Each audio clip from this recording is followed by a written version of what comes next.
Chapter 4. I told Clerval that I wished to make the tour of Scotland alone. Having parted from my friend, I determined to visit some remote spot of Scotland and finish my work in solitude.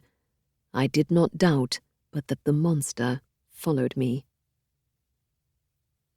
While Elizabeth languished in Geneva, Henry sat down to write a letter from Scotland. It would never be posted. Dear Elizabeth, though I'd intended not to write during my travels to grant time for our emotions to cool, an unnerving experience has led me to break my vow. I am sure you recall my description of Victor's illness in Ingolstadt, during which he ranted about a man, nay, a monster, watching him with the intent of harm. At the time, I considered his wild claim to be fueled by fever. But I believe Victor might not have been imagining this monster, for I now fear one watches me too. Lest you ask, Henry, are you well? Allow me to explain more fully. While you were so ill with scarlet fever, poor Justine told Victor and myself a tale her father knew from Prague. It was about a golem, a monster made of clay by man. I won't go into its details, but I think there may be some truth to Justine's tale that would explain Victor's monster, along with my own experiences. Here's what occurred. These past months, I have been visiting a Scottish acquaintance in Perth while Victor is in the Orkneys. The cottage where I'm staying adjoins my acquaintance's estate on the river, affording me solitude so I may study. But instead of studying as I planned, I've spent most of my time thinking of you and our secret vow to wed. I know I am delaying the main of my explanation. I write this preamble so you may understand my state of mind. 2 nights ago, I found myself unable to sleep as I considered the turmoil we'd brought to each other's lives. After hours of tossing in bed, I rose to stare out my window. My eyes were greeted by the largest full moon I have ever witnessed. As I watched it glisten along the river, a peculiar fancy took hold. For was I not in the land of enchantment? I even imagined a misty figure rise from the river's rushing currents like a fairy from a storybook. Intrigued by my turn of mind, I outfitted myself to walk in the moonlight. As I wandered along the river, my thoughts began to settle. Ah, beauty, I cried into the night, what a blessing you are to humanity. At this admittedly lofty pronouncement, the oak trees swayed as though a storm was about to commence. An owl shrieked, then silenced. Though I cannot explain why, the hair on the back of my neck rose. I turned, my calm shattered. What greeted my eyes was unlike anything I have ever viewed, and here I shall not hold back what I witnessed, though you may think me mad. Elizabeth, a man, nay, a giant, stood beside the oaks, his arms raised toward the branches. He appeared 8 feet of height, his hair dark and flowing, his cheeks smooth of beard. For this reason I concluded him to be a man rather than a beast. A beast would be covered in fur, do you not think? As the giant turned his baleful face toward mine, I saw he clutched a nest in one hand and an owl in the other. He appeared to be hunting for eggs. His eyes were a watery yellow. Yes, I could tell this in the night, for his gaze glowed like a wolf's. His features were transversed by thick scars, unlike any I have ever seen, even during the revolutions. Terror rose in my heart. I set myself to flee. Alas, my feet would not respond. Then the unnatural creature's eyes met mine. I could not turn away. His mouth shifted into such an expression of woe that my fear turned to pity. Dare I write what I believe I witnessed? A phantasm, a ghost, a monster, a golem. After this, I remember nothing more. I suspect I fainted. When I next opened my eyes, I was back in my cottage. My Scottish acquaintance splashed water on my face and forced me to bed. I resolved to banish what I had seen from my memory. But when I woke in the morning, I grew more troubled than ever. Had I imagined the monster? At dinner that evening, my acquaintance explained he'd discovered me unconscious outside my cottage door, as though someone had deposited me there. He inquired kindly, "Clerval, are you not well?" "I'm uncertain." I described what I had witnessed, the giant man, his scars, his sorrowful eyes. "Do you know of anyone bearing this resemblance?" "No." "A creature of some sort? A zoo, a travelling circus?" Another shake of the head. "It's the moon. It affects us all at times. You are overtired. Perhaps you should allow yourself leisure tomorrow." With this, I agreed to rest, ashamed of the disturbance I'd created. And yet even then, I still sense him watching me in the same way an animal anticipates a predator. I stared out my window, my eyes straining. I saw no one. Beata, you can imagine how this disturbs me. But after much contemplation, I've arrived at a new understanding. Something was scratching at the door. Something insistent. Henry set down his pen, disquieted. "It's nothing," he murmured. "Just the wind." After a moment's hesitation, he threw open the door. No one there. Henry settled back in his chair. He dipped his pen in ink. He continued. "I am reluctant to acknowledge. I am now convinced that whatever monster I witnessed was a phantasm, nay, a golem, created in my mind from guilt over my love for you. A product of my imagination, if you will. This realization leads me to consider whether Victor bears a similar weight on his conscience. Though I still cannot conjecture what his might be, it would explain his strange behavior since Ingolstadt. And yet, as mad as it sounds, I still sense him watching me, which leads me to the reason for this letter. There is only one cure for my troubled conscience. Elizabeth, despite whatever affection we share, I know your hand has been joined to Victor's since you were a child. I hereby release you from your promise to wed me. With this letter, I swear to never again mention my devotion to you. Know that you shall serve as my lodestar for the remainder of my days. In this way, you can take pride in what you have inspired in me, rather than shame. Write as soon as you can, if only a sentence or two, to assure me of your forgiveness. Only then shall my monster be vanquished. Yours forever, H. Henry blotted his letter.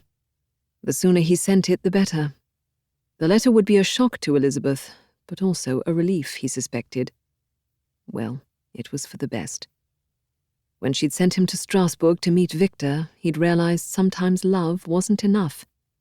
Elizabeth's fate was tied to the Frankensteins, just as his was. He'd been a fool to hope for anything more. "Sleep," he said aloud. "That's what I need." He tried not to think of her, tried not to think of his sore heart, of all he'd suffered while travelling with Victor. Anyway, he hadn't received a single letter from Elizabeth all these months, though she'd written Victor regularly. "I love Elizabeth so much," Victor had confided. "I must go to the Orkneys for her sake, to bring my labours to a close.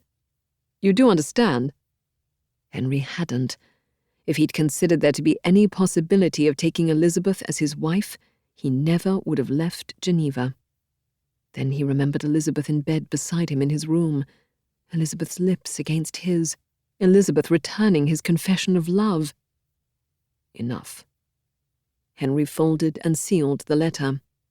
He felt lighter for having written it, cleaner of spirit. Yet he still had an uneasy sense of not being alone, of someone watching him. "You'll feel better once you post the letter." Distraction, that's what he needed. He yearned for his journal, for those drawings Elizabeth had made of him the day they pledged to wed. How beautiful they were. But there was no need to torment himself. He considered his language texts, but he was too weary for those. Instead, he reached for his Le Morte d'Arthur, turning to the story of Lancelot and Guinevere and Arthur. A cautionary tale. He was proud he'd taken its lessons to heart. He would let his Arthur and Guinevere have a happy ending. It was as well. What would have happened if Elizabeth had run off with him? It would have destroyed Victor, ruined their friendship, undermined Alphonse's fragile health. It would have been an act of treachery against the family that had offered him love and sanctuary after his mother's death. He'd done what was right. Henry's Le Morte d'Arthur readily fell open to a favourite passage. When King Arthur understood the letter, he mused of many things. As he read, his eyes grew heavy, his mind distant. He was no longer in Perth, no longer in the year 1795. A better world awaited him, one where angels bore grails and enchantresses offered swords. A world without revolutions or golems. Soon sleep captured Henry's body, and with it any worries weighing him. To his delight, his dream transported him back to the Villa Lavenza. It was the day they'd arrived after fleeing Geneva. There was Elizabeth in the apple orchard, the sun beaming through the trees. How lovely she'd appeared, more Grail maiden than queen. He'd never loved her so well. At last they were alone, far from Geneva and all its accordant dangers, far from Victor and the Frankensteins.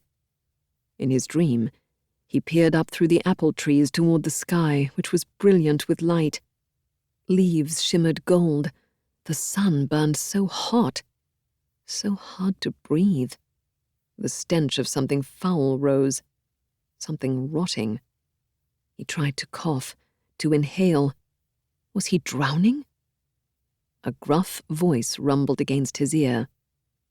"Awake, fairest, thy lover is near. He who would give his life but to obtain one look of affection from thine eyes. My beloved, awake." Henry struggled awake. A pair of vulpine eyes awaited him. A pair of hands encircled his neck. Chapter 5. I entered the room where the corpse lay and was led up to the coffin. I feel yet parched with horror, nor can I reflect on that terrible moment without shuddering and agony. The examination, the presence of the magistrate and witnesses passed like a dream from my memory when I saw the lifeless form of Henry Clerval stretched before me. By the dismal month of November, most birds due to migrate south have already reached their destinations. However, a solitary sparrow remained behind in Perth, unwilling to abandon the mud nest that had nurtured her long-grown children. The morning after Henry Clerval's death, the sparrow discovered a small broken window in his cottage that permitted entry. After taking advantage of a half-eaten loaf of bread, the sparrow caught sight of Henry's long, silent body draped across his bed. She chirped beside him before she noticed the ring of bruises around his throat, the shadowy figure lurking in the corner. It was then the sparrow understood she'd lingered too long in this land of ice and loss. She took to the sky. In December and January, the sparrow flew over the shores of Albion toward France, past Paris, and finally to Geneva, where Elizabeth Lavenza learned of the murder of her true love, whose corpse had been abandoned by his killer on the coast of Ireland. Henry would never return to her, never embrace her again, never become her husband. And all because she'd sent him away.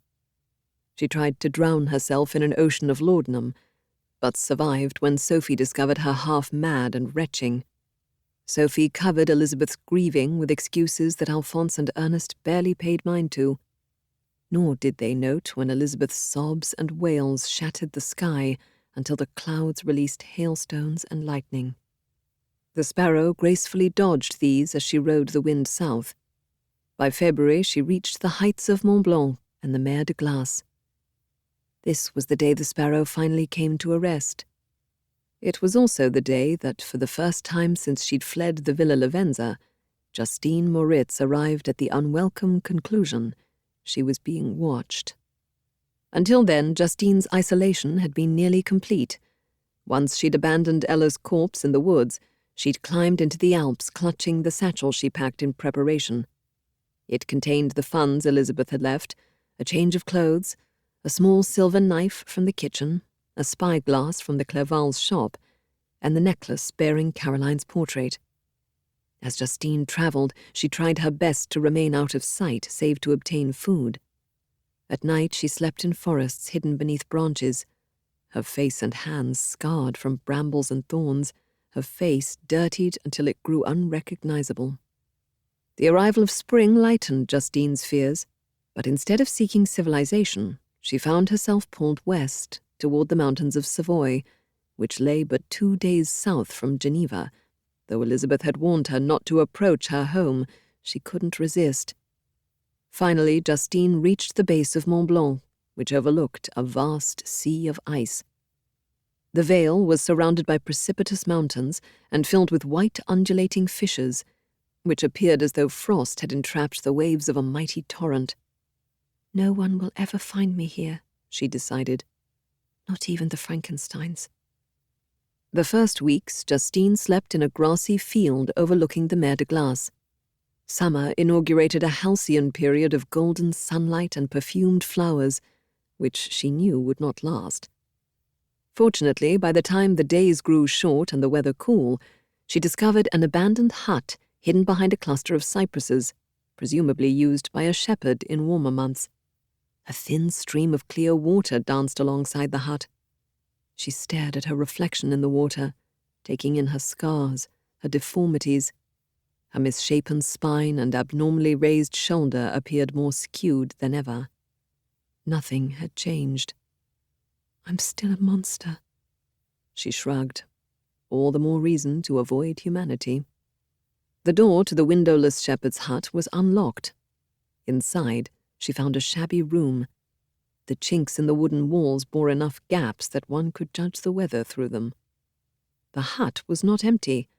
It contained several large burlap sacks stuffed with hay, presumably used for sleeping, covered by a blanket sewn of fur. The shepherd must have been exceptionally tall. On the other side of the room, a small fireplace laden with ashes, a table hewn of rough wood with a solitary chair. The shepherd had left behind 3 books, a copy of Plutarch's Lives, The Sorrows of Young Werther, and a leather-bound Paradise Lost, which Justine resisted the urge to destroy because it brought up unhappy memories of Ernest. Whoever lived there was surprisingly literate. The thick layer of dust inside the hut suggested it had been uninhabited for some months. "He'll return in the spring," Justine told herself.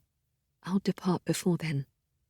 Still, to be certain, she waited 2 days to see if the hut's inhabitant would return, spying across a field covered with edelweiss and gentian.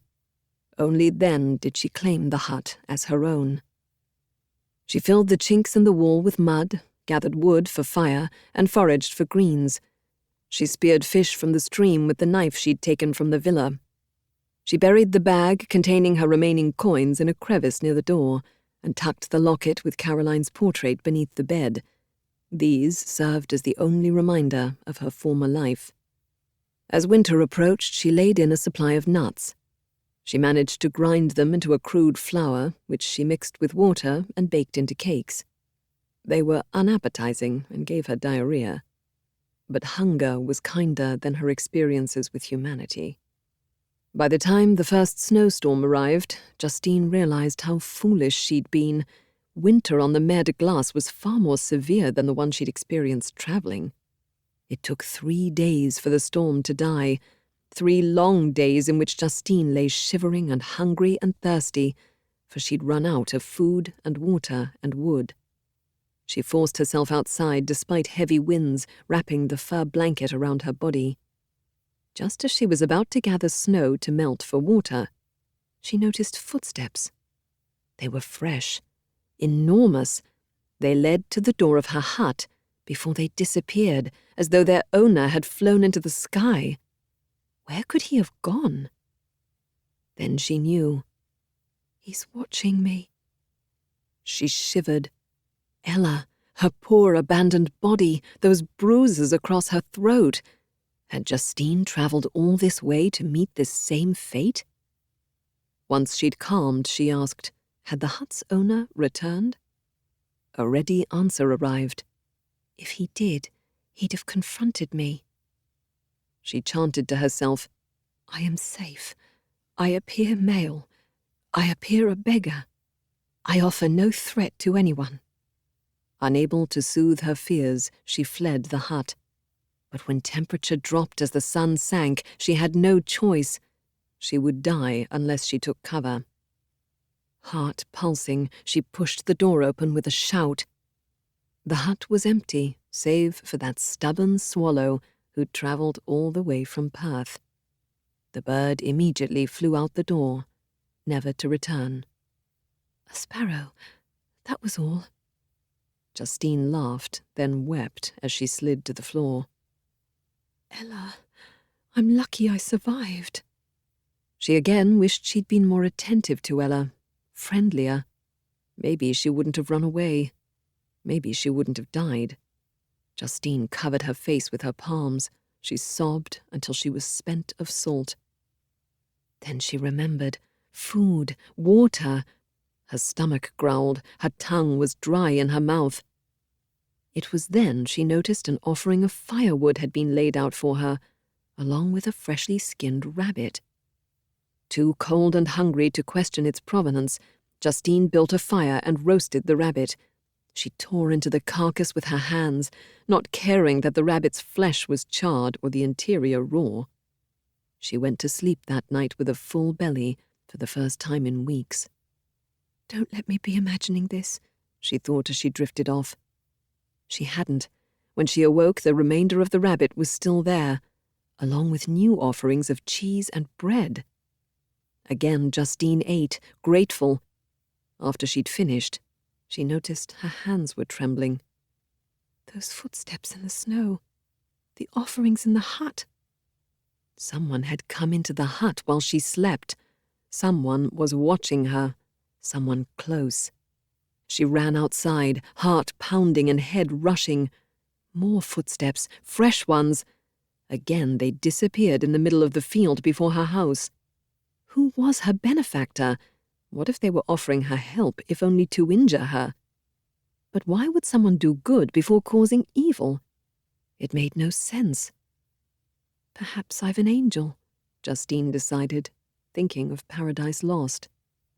That night as Justine slept, she imagined the angel watching over her. His hands, for she assumed her angel was male given the size of his feet, resting on her shoulders, protecting her, caring for her. And so he did. As the winter continued, Justine came to expect the arrival of his packages when she was most in need. If she had paper and pencil, she'd have left her angel a note. Try as she might to anticipate him, she never glimpsed him.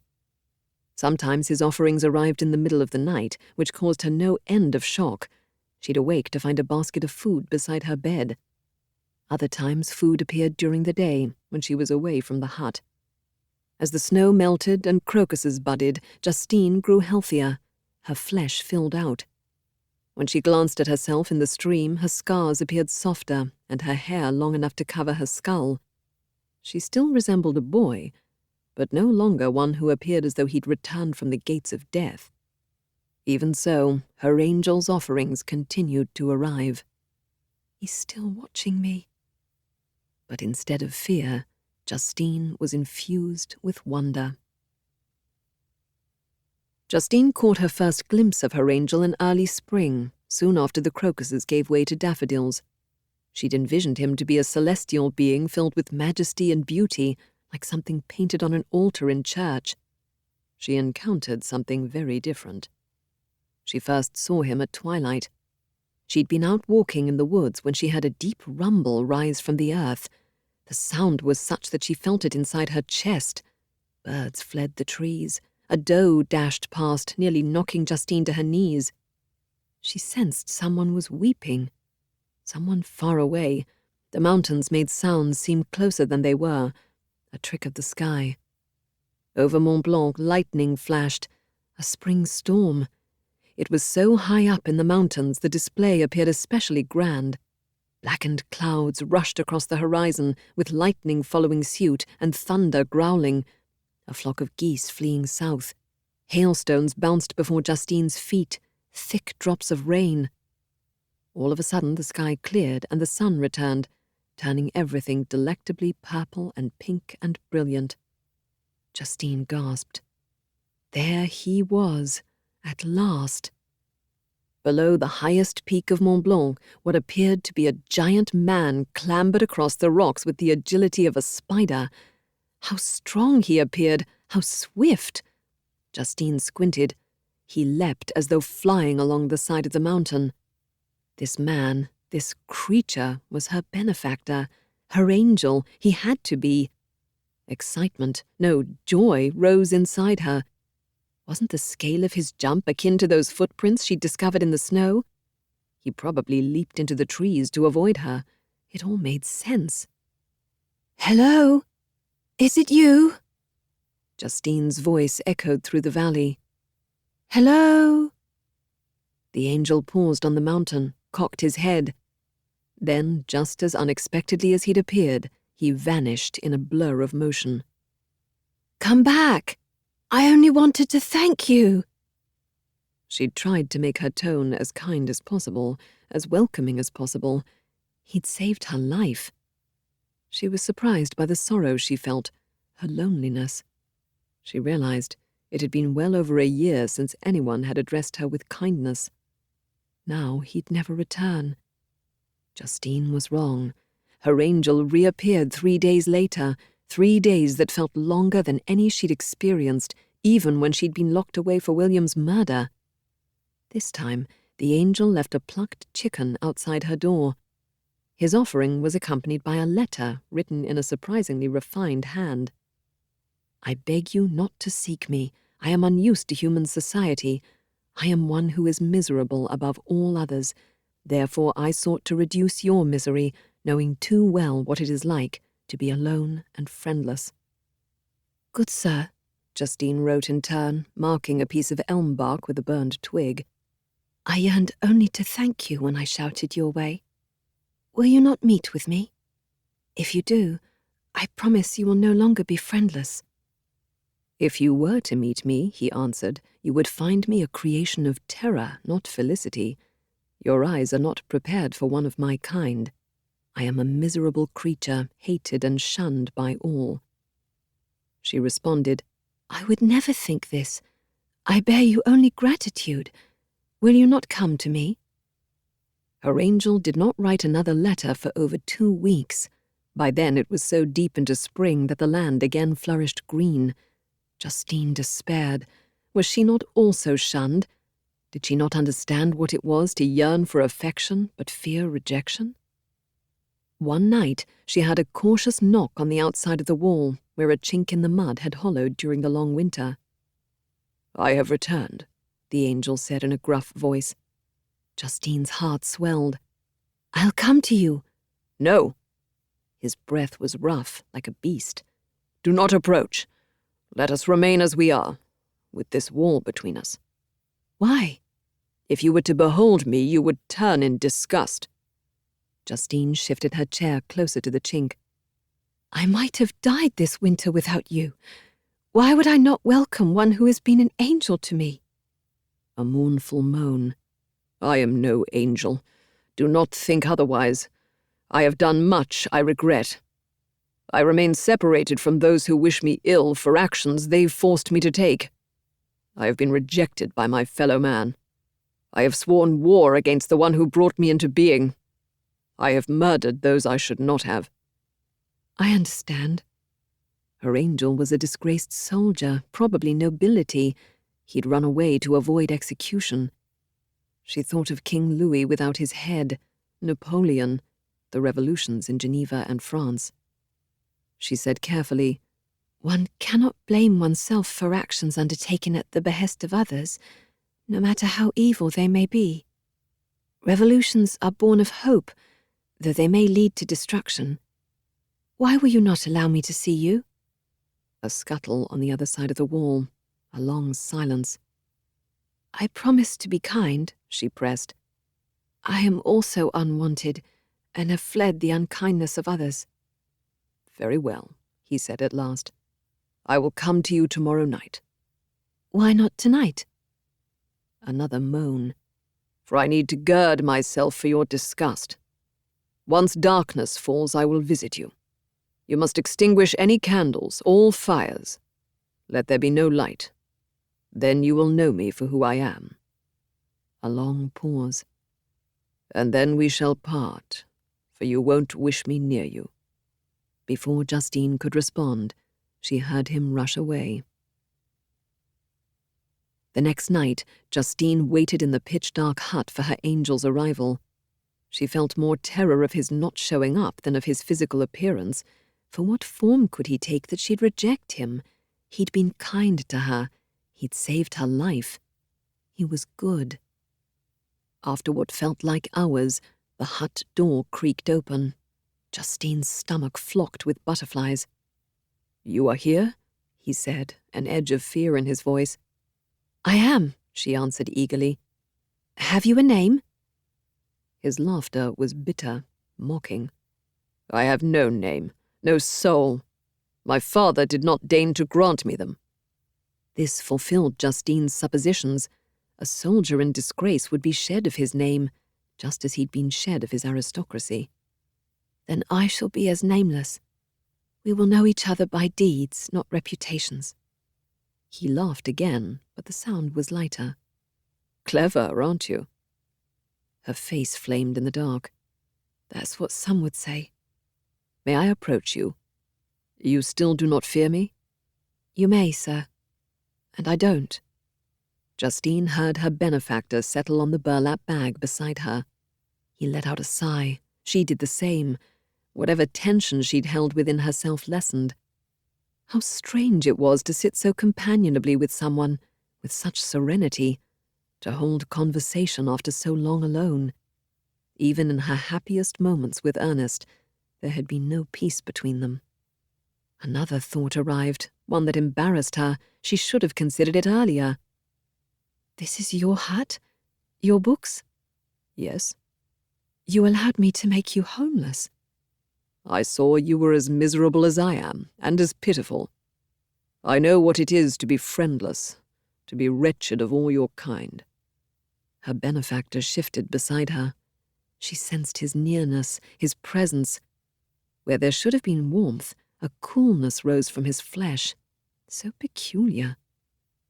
In the distance, a rumble sounded from the mountains. Another storm. Justine ignored it. "I have been watching you for some time," he said. "Now that I've heard your voice, I know you are not what you appear." "How so?" "You're not the male of your species, though your voice is odd and rough. You're female." Justine stiffened, thinking of poor Ella. "If you're as kind as I believe you are, you will understand the reason for my disguise. I've seen more than I wish. I prefer life over death, virtue over vice." "You lost someone you cared about?" "A friend.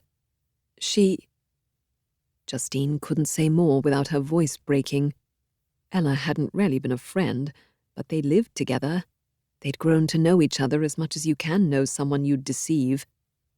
Then there was Elizabeth, who'd saved her life and was her truest friend. Elizabeth, whom she'd most likely never see again.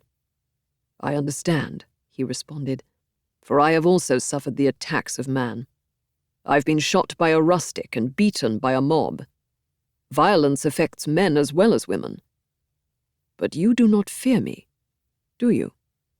A low boom, closer than before, a slash of lightning. The storm would soon arrive. "You do not answer," he prompted. "Should I leave?" "No, don't go. And I don't fear you. Should I?" His voice quavered. "You will want to leave once you learn what I am. You will fear me. This I promise." His tone grew agitated. "I cannot put this off any longer. The suspense torments me." Another catch of his breath. "I must let you know the truth, though it shall damn me. Here." He took her hands.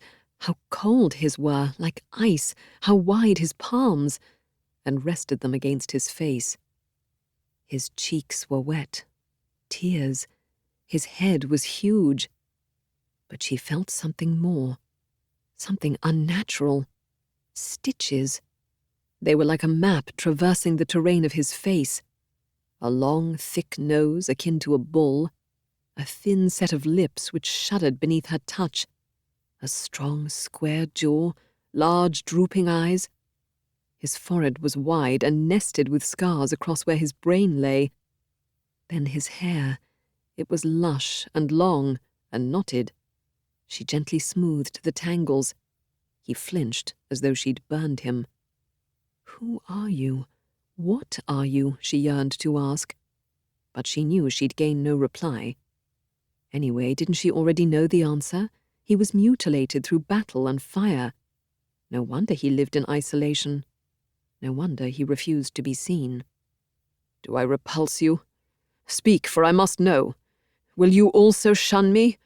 Do I disgust—" A dash of lightning struck so close that the air flared white, and the face of Justine's benefactor was revealed at last. Beneath his shriveled complexion and straight black lips, his yellow skin scarcely covered the work of muscles and arteries. His hair was a lustrous ebony and flowing, his teeth of a pearly whiteness.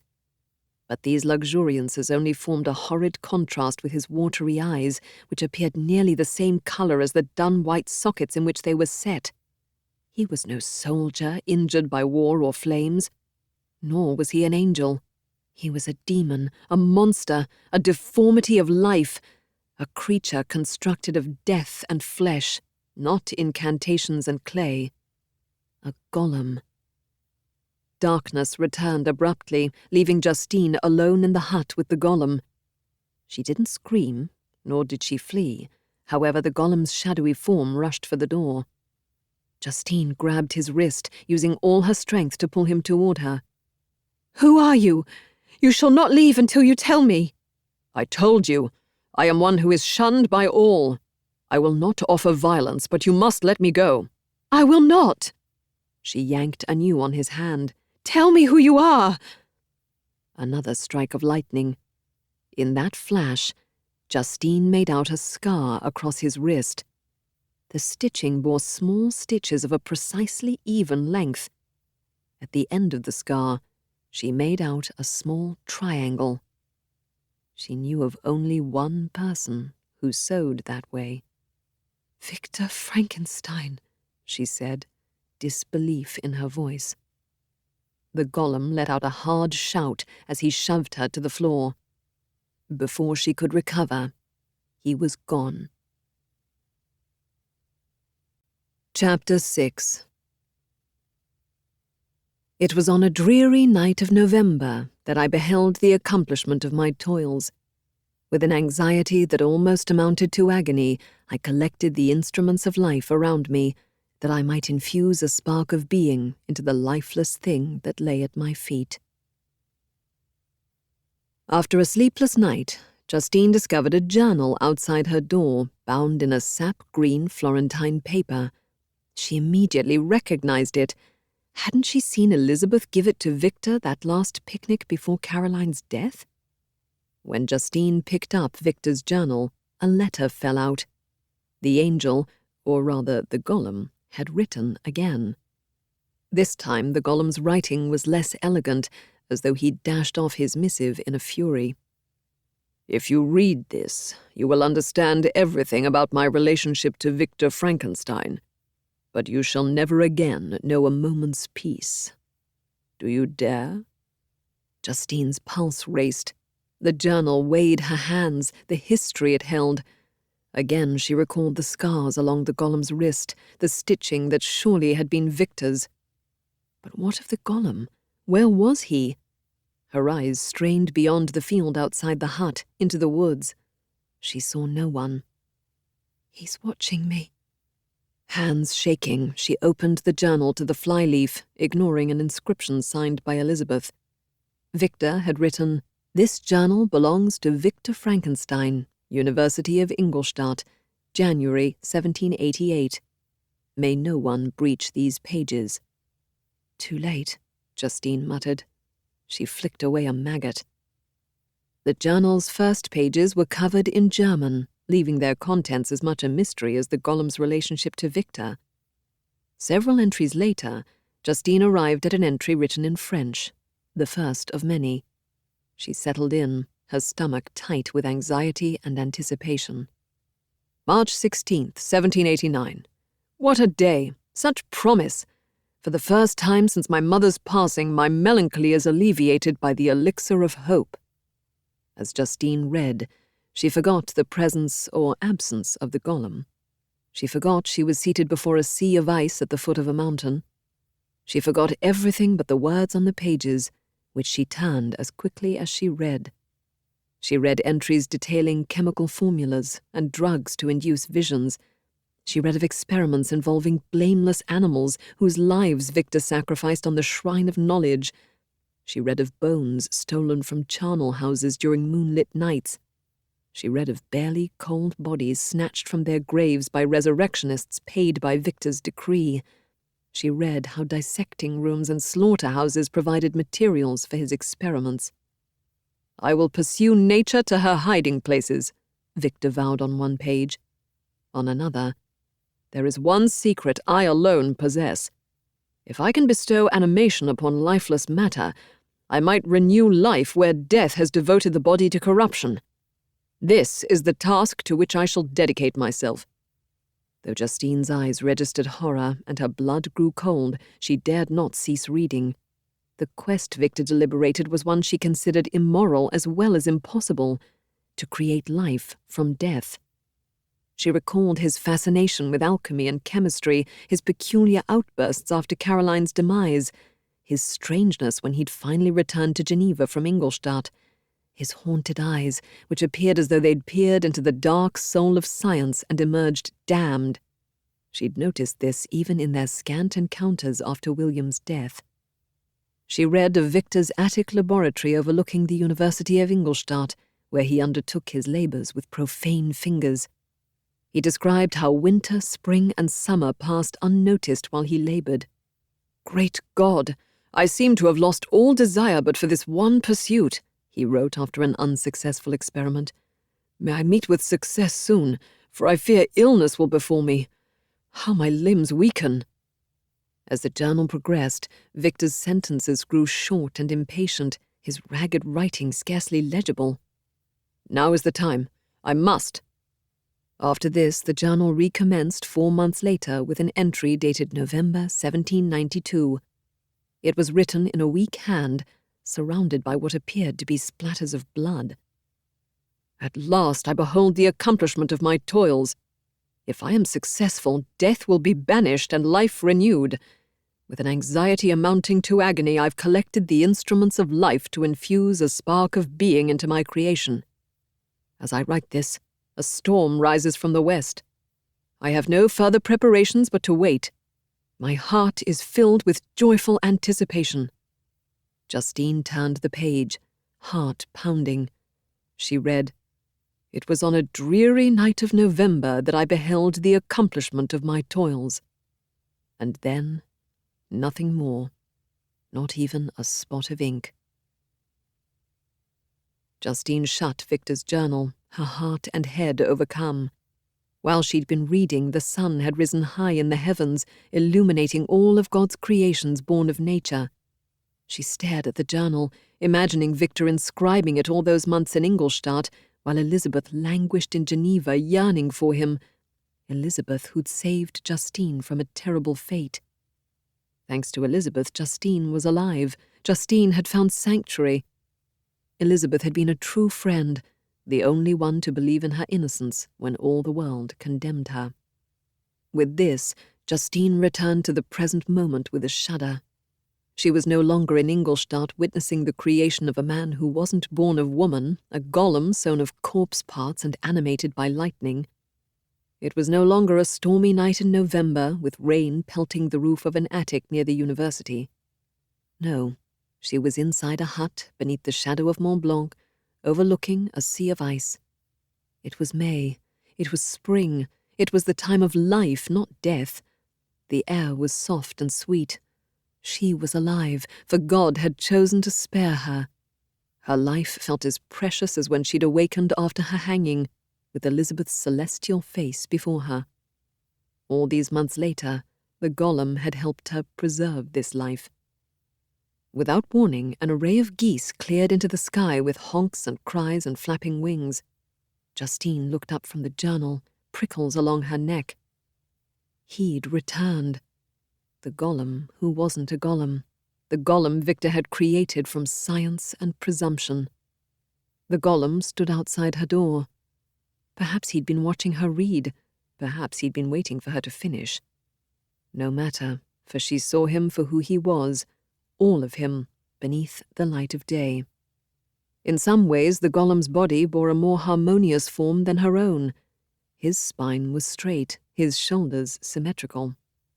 Though his limbs were in proportion, he was taller than anyone she'd ever seen, nearly double her height. His skin was sallow and taut across the mass of muscles and arteries, transversed by scars webbed in the service of creation.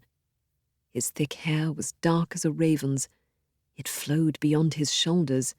It was matted, filthy from neglect. Victor's golem was a marvel, a nightmare, a monster created of death and hubris.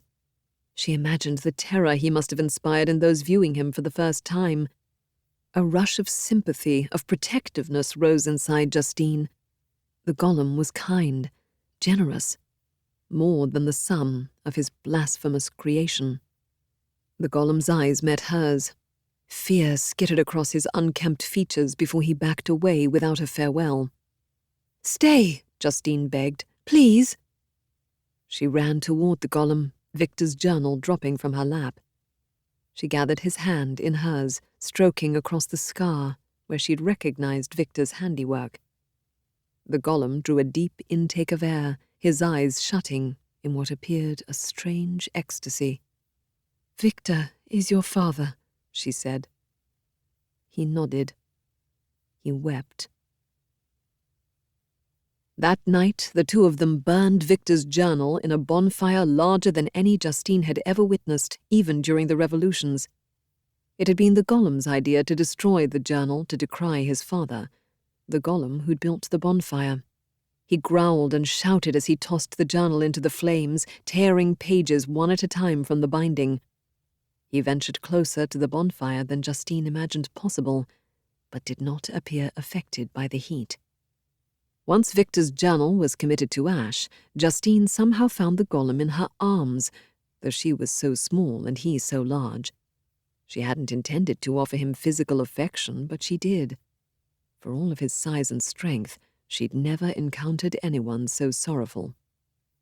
She led him into the hut, to its makeshift bed of burlap sacks and furs. He curled about her. His breath was icy against her cheek. She spoke gently. "Did you ever encounter your father outside of Ingolstadt?" "3 times, he said in a mournful voice. "After my birth, I discovered papers in a coat I stole from him to cover my body. The papers revealed Frankenstein's name, that he was a native of Geneva.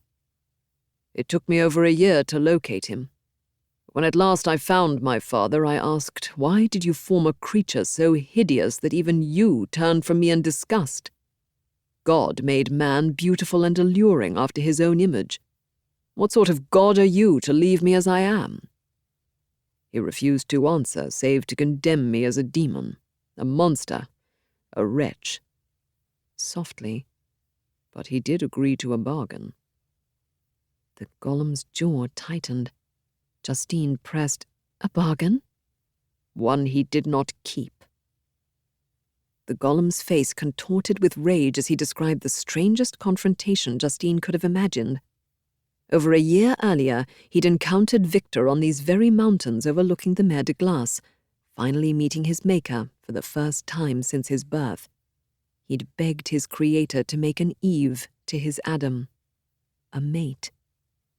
"I am alone and miserable," the golem had said to Victor, "for no man will associate with me. But a female as deformed and horrible as myself would not deny herself to me. My companion must be of the same species and have the same defects. You must create a female with whom I can live. This you alone can do, and I demand it as a right you must not refuse to concede. I promise we shall live in peace. We shall make our bed of dried leaves. The sun will shine on us as on man and wife." My father consented to my demand, the golem explained, as long as I vowed to forever quit Europe for South America. I agreed, though I distrusted him. To ensure his compliance, I followed him through Europe and England to an island off the Scottish coast, where he labored in isolation to construct my mate. The golem fell into a heavy silence. And then what happened? Justine prompted. Right before she was about to receive life, he decided he couldn't trust me. I watched him destroy my mate limb from limb, like she was nothing, like I was nothing. He cradled his face in his hands, shoulders shaking. He threw her remains into the sea in a profane burial. While the golem wept, Justine shivered as she imagined the horrific scene. The severed parts of his mate's unanimated body caught amid the waves, her head flopping from her neck, eyes rolling, rivulets of scarlet streaking the steel-grey waters. Once his tears abated, he continued. After my father fled Scotland, I found his journal, the one you've just read, which he'd left in his laboratory amid the haste of his departure. Since then, I've followed him over land and sea toward his home in Geneva. Now I only await his wedding next month. Justine turned cold. You planned to kill Victor. That's why you returned here. The golem jutted his jaw. When he marries, I intend only to offer what he deserves. Victor Frankenstein is my father, my creator. He owed me happiness, love. Why should he have a mate when I have none? Why should he know bliss when I am despised as a monster? With this, Justine recalled her shock when she'd first confronted her reflection in the mirror after her hanging, the jeers of the crowd during her trial and hanging. Monster, that's all I am. Then she knew what she must do to save Victor for Elizabeth's sake. Elizabeth who loved Victor and yearned to become his bride. Justine grasped the golem's hand. You don't need to be alone. We could remain together. A deep breath. I'll be your friend, your companion. The golem offered her a long look. She knew what he was thinking. She was not his kind. Though she could not offer her body, she could offer her heart. You pity me, he said. You seek to protect Victor, though I do not understand why. You saved me from starvation. You gave me shelter. You are good. But I am not good. A tear brimmed at the corner of the golem's eye. There are things I have done you do not know. Things I shall never confess to even God. Nor do I know who you are, or how you are acquainted with Frankenstein. Does it matter? If you promise to let Victor live, I'll stay with you. I'll be your companion. I'll be loyal, I promise. Justine caressed the golem's cheek, so scarred, so damp with tears. The pupils of his eyes dilated as they met hers. She vowed, we shall be monsters, cut off from all the world. But on that account we shall be more attached to one another. A crack of lightning. Birds rushed from trees. But no rain came, only breezes from the door of the hut, which remained open. The golem shut it, leaving the two of them alone in the hut. Alone in the world. Though Justine averted her eyes as the golem approached, she saw more than she had during their past encounters. A lean body covered in muscles and scars and tissue, a skeleton covered in flesh, an anatomy lesson come to life. Stretches of his skin were darkened and shiny with burns, as though electricity had surged through his veins. Whatever alchemy Victor had performed, he left his golem closer to man than monster. My name is Justine, my friend. You need not be nameless. Shall you be Adam? Lucifer? He winced. Had she upset him? When she'd suggested the names, she'd been thinking of Paradise Lost. She glanced at his other books, Plutarch's Lives, The Sorrows of Young Werther. Werther? Plutarch? His mouth tightened. In his silence, she recalled her father's story of the golem, which Henry had expanded upon that summer night so long ago. The golem wasn't truly immortal, for he could be brought to death. He was called Emet, which means truth in the language of the Hebrews. This was the word the rabbi had written on his forehead to bring him to life. Emet. This would be her friend's name, which she'd hold in secret. Emet sat beside her. The stench of death rose from his flesh. He took her hand. His arms curled around her waist, drawing her close. His heart pulsed beneath his ribs. She felt so puny, so vulnerable. "My friend," he murmured, "my companion." She held him, understanding what it was like to be despised by all the world, to be alone and friendless. Once Emmet slumbered, Justine stared up at the ceiling of the hut, beyond, toward the stars. "I have a friend. He's not who I expected, but I shall be true to him." They'd spent the remainder of the evening in quiet company, sharing a simple meal. He'd fallen asleep, holding her hand. Emmet's face relaxed as he dreamt. Had her friendship granted this to him? She imagined who he might have become if he'd had a mother who'd crooned lullabies above his cradle, or a father who'd welcomed his birth. For all of Justine's mother's sins, at least she'd known love from her father.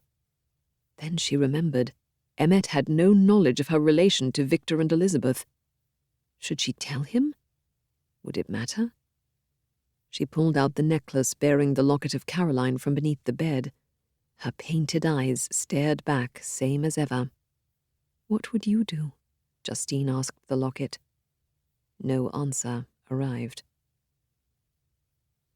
Justine must have fallen asleep, for she next recalled the gentle patter of rain against the roof, a blue jay cawing. Dawn. Despite the drizzle, the morning was warm and bright, spring and summer as one. The door to the hut was open. She felt her cheeks lift into a smile. "I'm no longer alone. I've a friend." She pulled herself up against the burlap sack, coughing. Smoke rose from the bonfire in the field beyond. It still smouldered, though it had been hours since they'd burned Victor's journal.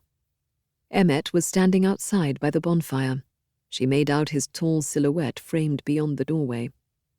Justine watched Emmet for some moments without his knowledge. Her friend, companion in life. She beamed. He appeared to be staring into the woods, still as a cat stalking a bird. He rubbed his cheek against the leaves, blinked up at the sky, as though the light was too much to bear. "He is good," Justine reminded herself. "His desire for revenge is understandable." Emmet's hands hung fisted by his side. Something dangled from his fingers. A glint of gold, a black ribbon. The necklace containing the locket with Caroline's portrait. Justine must have fallen asleep, clutching it. Justine rose from the bed. Quietly, or so she thought. Emmet turned, his fingers tight on the locket. His eyes were wet. Tears, not rain. "You're sad," she said. "Why?" He dangled the locket before her. "Because once you learn what I have done, you will abandon me." Justine's stomach tensed. "I vowed I wouldn't." "That was before I learned who you are. Once you told me your name, I recalled something I'd tried to forget." He let the necklace fall from his fingers to the earth. "This portrait of the beautiful woman. I've seen it before, but not here. In Geneva." "I don't understand," Justine said. But she did. With a shock that made her lightheaded, she recalled her nightmare in the hayloft after she'd miscarried, the feral eyes she'd sensed in the dark, the discovery of the portrait of Caroline in her gown, the bruises across William's neck. A monster did this, Victor had argued. "Emmet saved me.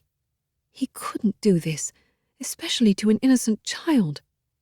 She recited Emmet's many kindnesses, the food he left, the home he'd given her, their conversations. But William wasn't any child. William was Victor's brother, Victor who'd created and abandoned his son, leaving him alone in the world. But that wasn't all. Victor had known all along who'd killed his brother, allowing Justine to be hanged for a murder she hadn't committed. "No," she said. "No. You remember now, don't you? The hayloft?" Emmett offered a terrible smile. "How pretty you looked sleeping there. You were quite different then, weren't you, with your long silver hair? I truthfully didn't recognize you until you told me your name. Ah, now you recall. Awake, fairest, thy lover is near, he who would give his life but to obtain one look of affection from thine eyes. My beloved, awake." Victor's golem had strangled her darling William to avenge himself against his creator. He'd arranged for her execution by hiding the locket bearing Caroline's portrait in her gown. And now he'd murder Victor on his wedding night. Her knees buckled. "Tell me this isn't true. I beseech you." Emmett's only answer was silence. Her stomach clenched as though she'd retch. How could she have granted Victor's golem a name? How could she have felt affection for him, called him her friend? She felt a fool. She had to save Victor. Elizabeth couldn't suffer further losses. There was only one thing she could do. Beg. Justine extended her arms. "Do not kill Victor. I'll remain with you. Go anywhere you want. Please." "It's too late, Justine. You despise me. I can tell by your eyes. How naive I've been. I cannot change my nature any more than you can be made whole." She threw herself at him, pounding at his chest. "It's your fault I've become the monster I am. You nearly killed me. You left that necklace in my pocket. I was hanged for it." "And yet you survived." His tone was sarcastic as he deflected her blows. "Did Victor resurrect you, too?" "No, God saved me. Every day I am grateful for his blessing." "Well, I have no God. I am only what my father created. I was benevolent and good. Misery has made me a fiend." He shoved her onto the floor. "Go to Victor, my friend. Remind him I will be with him on his wedding night." With this, the monster bounded down the mountain toward the Mer de Glace, scuttling over the ice far more swiftly than she imagined possible.